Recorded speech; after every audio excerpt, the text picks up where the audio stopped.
active on Facebook and Instagram at King of Fun. I have been pioneer and I love you guys. Oke, assalamualaikum warahmatullahi wabarakatuh. Semangat pagi ya, salam petir, salam kaya rame-rame. Nah kawan-kawan, berbagi informasi seputaran Pi Network tentunya ya. Nah, banyak orang yang bertanya-tanya kapan open mainnet ya.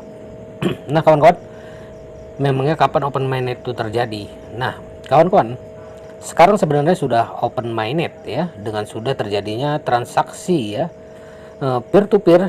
Pi Network kita sudah bisa digunakan untuk transaksi membeli apapun sesuai kesepakatan kedua belah pihak ya, atau sesama pioner di seluruh dunia. Nah, Core Team terus memantau transaksi yang terjadi dari nilai transaksi yang terbanyak untuk menjadi sebuah kesepakatan global ya, karena Pi Network adalah mata uang digital global yang tidak tersentral posisinya, atau hanya ada di pada pioner, bukan di bank seperti kebanyakan uang. Nah, tidak mungkin Pi Network dipatok nilainya cuma ya 10.000, karena itu mungkin hanya bisa mencukupin untuk kebutuhan transaksi di marketplace. Itu pun yang nominalnya kecil, karena yang punya Pi ya 1 juta 100k Pi ke atas tidak banyak. Jadi tidak akan bisa mengcover transaksi dengan nominal contoh ekspor impor. Contohnya begini kawan-kawan ya, si A mau impor barang dari si B nominal ratusan miliar, yang bisa menggunakan Pi untuk pembayarannya butuh berapa Pi kalau cuma harganya 10.000. Makanya Pi harus dan wajib mahal untuk bisa mengcover nilai transaksi besar kalau tujuannya menjadi mata uang digital global kawan-kawan. Jadi bersyukurlah dengan pioner-pioner ya di Cina ya, yang memperjuangkan nilai tinggi, karena memang itu tujuannya. Kita di sini cukup mendukung, jangan malah mengobral Pi Network dengan harga 3.000-an ya kawan-kawan. Nah ya, di India semalam ada yang ya Pi-nya dijual dengan harga $10 kawan-kawan. Memang sih tinggi ya kawan-kawan, tapi bukan segitu, bukan itu juga yang diharapkan ya. Nah itu telah kawan-kawan keluar dari peraturan Pi Network itu sendiri, dan siap-siap aja akunnya kena petir kawan-kawan ya, alias gosong selama 100 tahun kawan-kawan. Nah itu jangan sempat terjadi pada kawan-kawan semuanya ya. Oke kawan-kawan. Nah memang pemikiran saya mungkin terlalu halu, tapi saya yakin yang punya Pi pasti juga mengharapkan nilai Pi Network itu tinggi supaya bisa merubah perekonomian keluarga. Namanya juga ikhtiar, bisa berhasil dan bisa juga tidak ya. Nah kawan-kawan ya, Dr. Chindion Pan ya pernah mengatakan tujuan Pi tidak terdaftar di bursa, tetapi membangun utilitas adalah tujuan utama. Ini menjelaskan mengapa tidak cukup Pi disediakan untuk bursa. Nah, sekarang duduklah dan tanya pada diri sendiri ya. Pertanyaan ini, mengapa saya harus menjual Pi saya ketika saya dapat menggunakannya untuk membeli apapun yang saya inginkan, baik online maupun offline? Mengapa harus menukar mata uang Pi saya ke fiat? Ketika saya tahu kemanapun saya pergi di seluruh dunia ya, Pi diterima sebagai pembayaran. Mengapa saya memerlukan rekening bank ya, ketika saya memiliki dompet aman dan berisi mata uang digital yang dapat membeli yang saya mau ya, atau yang saya inginkan. Lihat saja proyek luar biasa di sekitar Pi, bahkan di mainnet ya. Pi Togo, Pi Bartelmal, Pi Chelmol, Pi Pet ya, Pi NFT ya, Pi Taksi, Pi Mall, Metro, dan banyak lagi, lebih banyak lagi yang akan datang, karena tim inti telah memberikan kesempatan kepada para pemula untuk membangun yang luar biasa proyek di Pi Chelmol ya, atau di blockchain kawan-kawan nih. Sekarang izinkan saya memberitahu Anda mengapa tim inti merancang mainnet terlampir yang tidak pernah dilakukan cryptocurrency lainnya. termasuk Bitcoin, ya. Itu karena mereka mencoba membangun utilitas. Itu karena tim inti tidak ingin Pi segera pergi ke bursa. Karena jika itu terjadi harganya akan sangat rendah, sehingga banyak pionir yang putus asa akan menjual Pi mereka ke yang besar, ya. Wallace, dan ini akan menghancurkan visi dan misi asli tim inti Pi Network.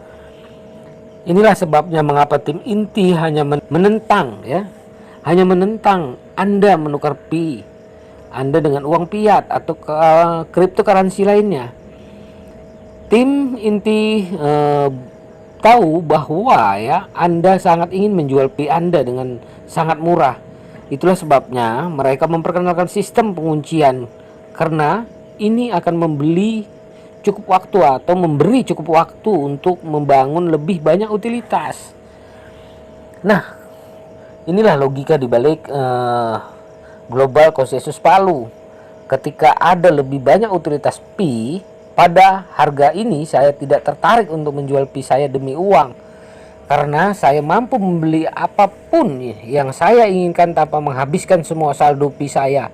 Harga rendah, saya akan menghabiskan semua Pi saya untuk barang dan jasa. 10.000 Pi untuk AirPace, ya, 500 Pi untuk telepon dan lain-lain, atau menjual harga murah untuk mata uang fiat karena tidak ada gunanya. Tanyakan pada diri Anda lagi, jika global konsensus Palu mempengaruhi pertumbuhan jaringan Pi begitu buruk seperti yang diperkirakan sebagian besar dari Anda guru kripto, lalu mengapa Dr. Chin Dion Pan dan Dr. Nicholas, ya, Kokalis tidak muncul sendiri di tempat terbuka untuk mengatasi hal ini? Ini alasannya. Itu karena mereka mengatakan Pi bernilai apa yang menurut para pionir bernilai. Nah, konsensus global bukan untuk menentukan harga pasti Pi di jaringan terbuka, tetapi untuk mendorong semua perintis mengetahui bahwa mereka memiliki sesuatu yang sangat berharga yang dapat digunakan untuk menukar barang dan jasa daripada menjualnya dengan uang fiat. Nah, saya pribadi, ya, tidak berharap bahwa Pi akan memulai dengan konsensus global Palu di mainnet terbuka, tapi saya tidak akan pernah membenci atau menyerang balik orang-orang yang memberitakannya. Saya bahkan tidak peduli dengan mainnet terbuka atau apakah Pi akan terdaftar di bursa atau tidak. Saya melihat Pi, ya, sebagai uang. Saya tidak bisa saya habiskan untuk dijual. Nah, koin Pi Network era digital menuju sebuah tatanan dunia baru yang tidak bisa dihindarkan. Apa alasan Pi diciptakan? Fungsi utama apa?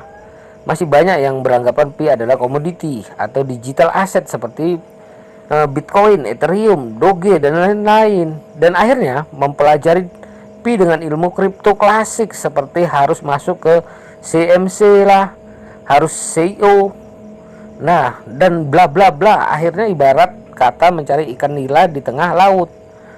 Nah, Pi bukan jenis kripto klasik atau komoditi atau aset, tapi Pi adalah jenis kripto valuta atau uang, ya, mata uang. Jika pelajari pola histori pada kemunculan sebuah palu atau mata uang baru, maka tidak ada istilah supply dan demand, permintaan dan penawaran untuk membuatnya bernilai, tetapi istilah yang tepat adalah berapa jumlah uang yang beredar. Nah, kawan-kawan, kita ambil contoh mata uang Eropa. Awal kemunculannya adalah 1 Januari 1999 dan aktif ditradingkan atau digunakan 1 Januari 2002. Artinya butuh waktu 3 tahun untuk mempersiapkan ekosistem yang mau menggunakan mata uang euro. Dalam sejarah euro digunakan 19 negara Uni Eropa dan total uang yang beredar adalah 1,3 triliun euro dan menghasilkan nilai 1 euro sama dengan 1,5 US dollar. Nah, kawan-kawan, dari penjelasan di atas kita sekarang sudah belajar mata uang Pi yang beredar dan sekarang masih sangat kecil dibandingkan mata uang euro yang digunakan oleh 19 negara Uni Eropa membutuhkan 1,3 triliun atau 1,3 miliar untuk diedarkan dan membuat nilai 1 euro sama dengan 1,5 US dollar. Nah kawan-kawan, lalu bagaimana dengan pi yang saat ini saja sudah dibutuhkan oleh 230 negara untuk diedarkan? Di masa depan, negara-negara akan beralih ke pi sebagai alat pembayaran skala internasional, dan pi akan memiliki sifat SPT layaknya valuta. Sebagai berikut ya kawan-kawan, kestabilan harga barang atau sulit dipermainkan, keuangan publik yang sehat atau blockchain, kurs yang stabil, dan suku bunga jangka panjang. Catatan, mata uang euro ya antara 1999 sampai pertengahan 2001 penyebarannya sebagian besar masih secara digital currency, dan penyebarannya hanya melalui Euro ya, Europe Central Bank. Mirip pi sekarang, belum ada fisiknya, hanya digital currency saja, dan penyebarannya oleh core team. Nah kawan-kawan, ini kesimpulannya, pi tidak bisa dianalisa menggunakan metode kripto klasik. Pi adalah mata uang dunia baru yang nilainya dihitung dengan cara jumlah penyebaran ke seluruh dunia. Eropa disebar kawan-kawan, euro disebar di 19 negara dan menghasilkan nilai 1 euro sama dengan 1,5 US dollar. Pi disebarkan di 230 negara, dan logika nilai 1 pi ya sama dengan ya kawan-kawan, ini jadi pertanyaan ya. Oke kawan-kawan, ada yang 100 US dollar, 6.700 US dollar, 314.159 US dollar, sampai dengan ya kawan-kawan 3.141.590 US dollar. Bisa saja ini terjadi ya kawan-kawan. Nah kawan-kawan semua ya, ini sebagai pencerahan buat kita semua ya. Nah, white paper koin pi diedarkan sebanyak 100 miliar koin yang akan tersebar ke seluruh dunia. 20% koin pi untuk tim inti dan 80% untuk komunitas ya kawan-kawan. Nah kawan-kawan, dari 80 miliar koin ya, 65 miliarnya untuk para penambang, 5 miliarnya untuk cadangan ekuiditas, dan 10 miliarnya lagi untuk mendukung komunitas serta ekosistem yang nantinya dikelola oleh Yayasan Pi. Nah, sampai hari ini sudah ada kurang lebih 20 miliar koin yang ditambang selama mainnet tertutup. Setelah dibersihkan dari akun-akun palsu beserta akun-akun yang tidak aktif, tiap tahun tim inti akan melaporkan semua pasukan koin sudah beredar serta sisanya yang belum beredar kepada seluruh pioner. Kedepannya adalah bagi negara-negara yang belum siap menerima uang digital, maka negara tersebut akan semakin terbelakang. Makanya ya, inilah saatnya sebuah tatanan dunia baru terbentuk dengan koin pi. Maka seluruh dunia bersiap untuk berbenah. Ya kawan-kawan, oke. Itulah penjelasannya ya. Open mainnet dengan harga pi harus tinggi ya.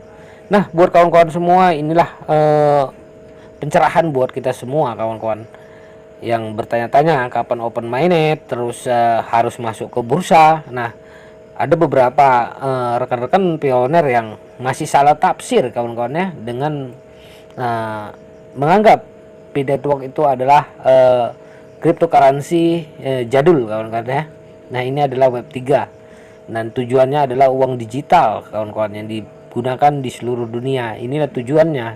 Oke, tujuan itu akan membawa perubahan hidup bagi para pionernya untuk lebih sejahtera kawan-kawan. Oke kawan-kawan, sampai di sini dulu ya, tetap semangat ya. Semoga pioner Indonesia semakin cerdas, semakin ya mencermatin berita-berita yang beredar ya kawan-kawan. Nah, dan tetap menjaga koinnya, tetap bersabar ya. Oke kawan-kawan, Salam petir, salam kaya rame-rame. Oke, wassalamualaikum warahmatullahi wabarakatuh.